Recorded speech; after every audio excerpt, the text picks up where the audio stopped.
தலைகளை தாழ்த்தி ஜெபம் செய்வோம்.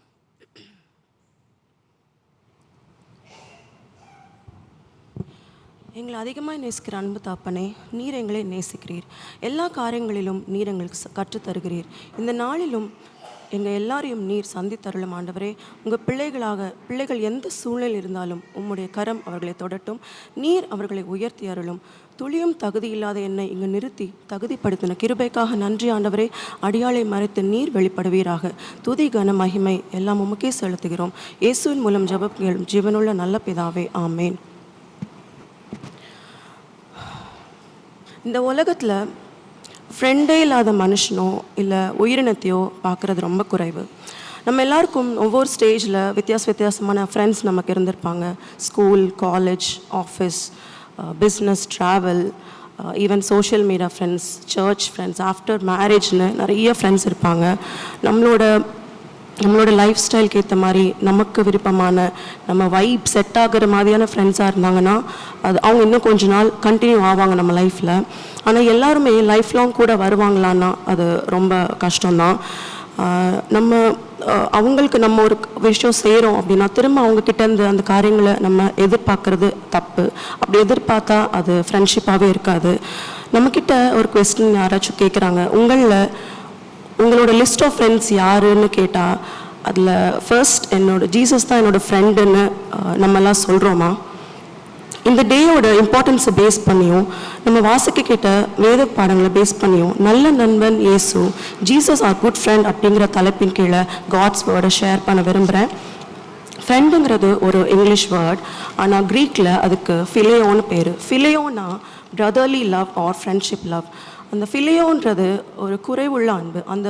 அந்த அன்போட ஆண்டவரை இணைக்கும் போது தான் அது பூரண அன்பாக வெளிப்படுது. ஃப்ரெண்டுங்கிற வேர்டுக்கு நிறைய நம்ம டெஃபினிஷன்ஸ் பார்க்குறோம். கூகுளில் சர்ச் பண்ணோன்னா டிஃப்ரெண்ட் கைண்ட்ஸ் ஆஃப் டெஃபினிஷன்ஸ் நமக்கு கிடைக்குது.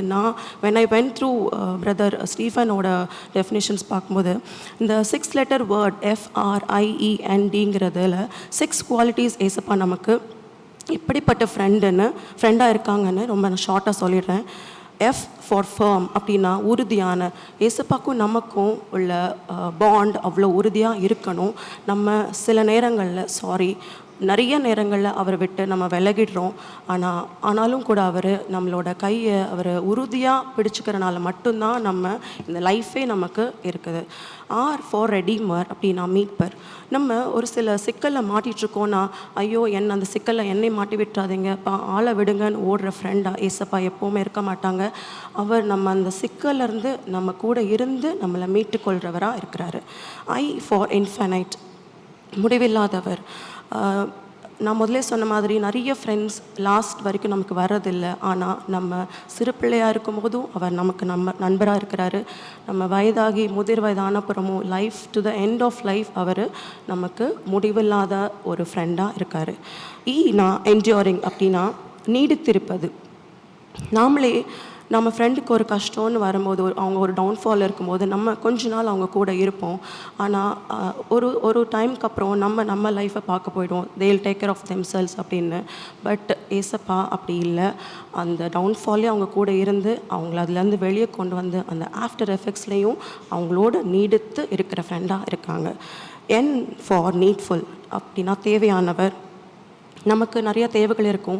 சிறு பிள்ளைகளாக இருந்தாங்கன்னா அந்த தேவையை பெற்றோர்கிட்டையோ இல்லை கிராண்ட் பேரண்ட்ஸ்கிட்ட கூட கேட்பாங்க.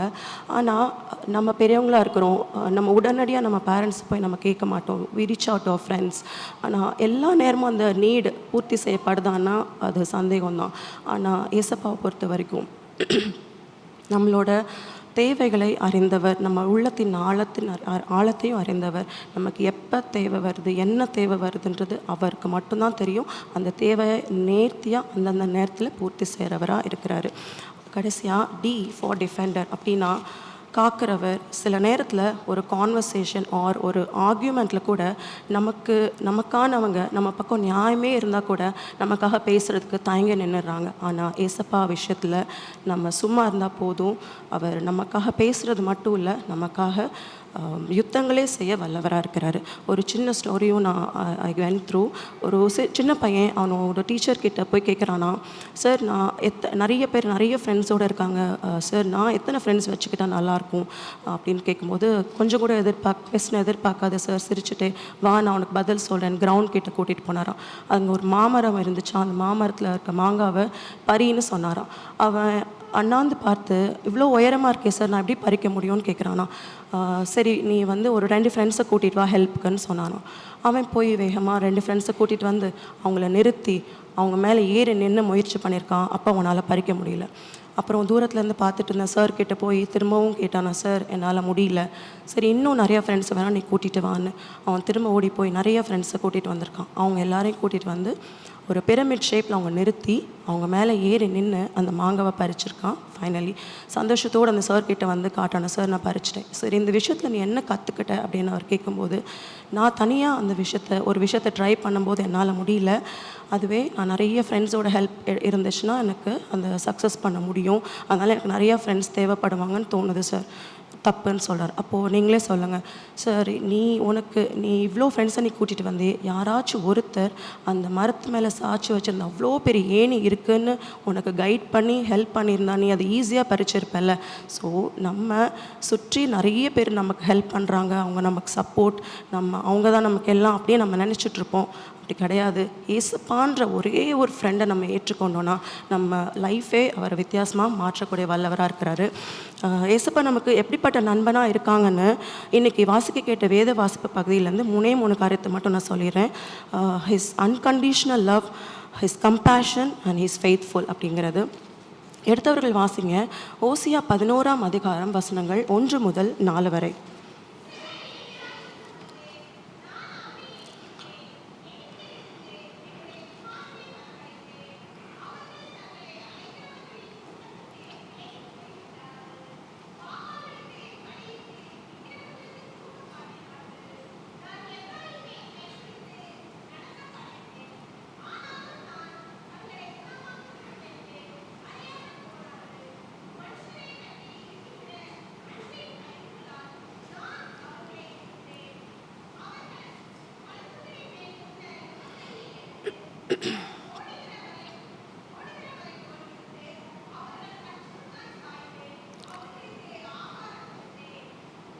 இஸ்ரவேலர் ரொம்ப இளம் வயதாக இருக்கும்போதே ஆண்டவர் அவங்கள ஒரு நண்பனாக தான் நேசித்தார்.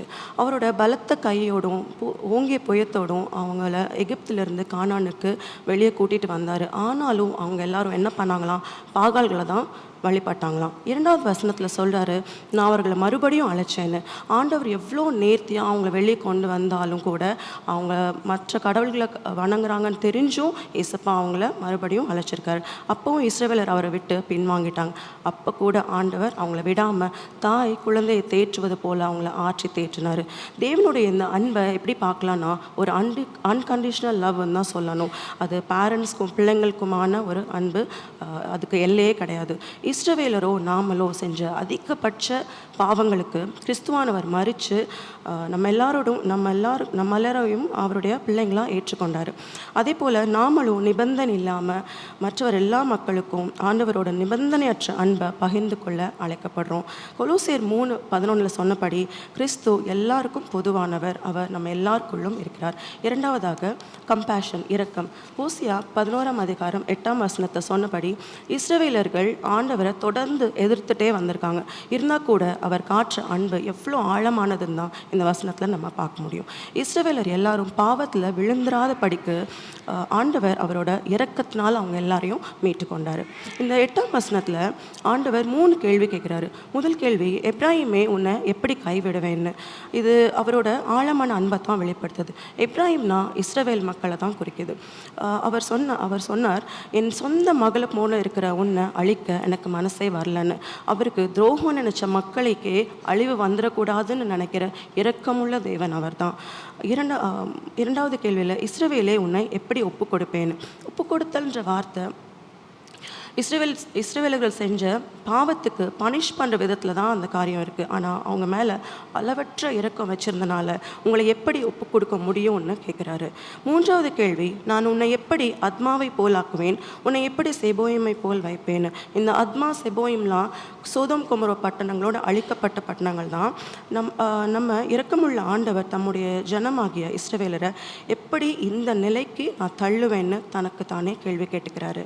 ஸோ மூன்றாவதாக ஃபெய்த்ஃபுல், நம்பகத்தன்மையுடையவர். ஹோசியா 11ஆம் அதிகாரம் வசனங்கள் 9 முதல் 11 வரை என்ன சொல்லியிருக்குன்னா, எதை குறித்து சொல்லப்பட்டிருக்குன்னா, நம்பகத்தன்மையும் நிரந்தரமான அன்பையும் தான்.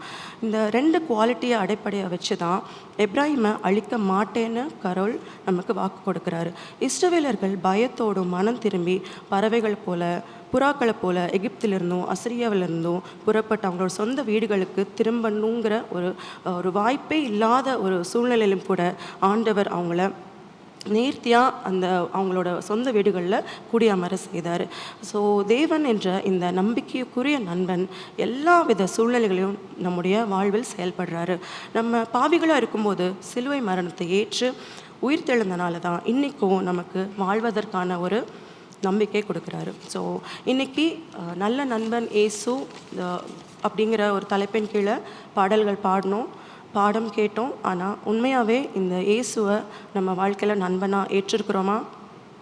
அவர் நமக்கு செஞ்ச சாக்ரிஃபைஸ்க்கு முன்னாடி நம்ம செய்கிற எந்த விஷயமும் நம்ம லைஃப்பில் கிரேட்டுன்னு நம்ம சுத்தமாக கன்சிடரே பண்ண முடியாது.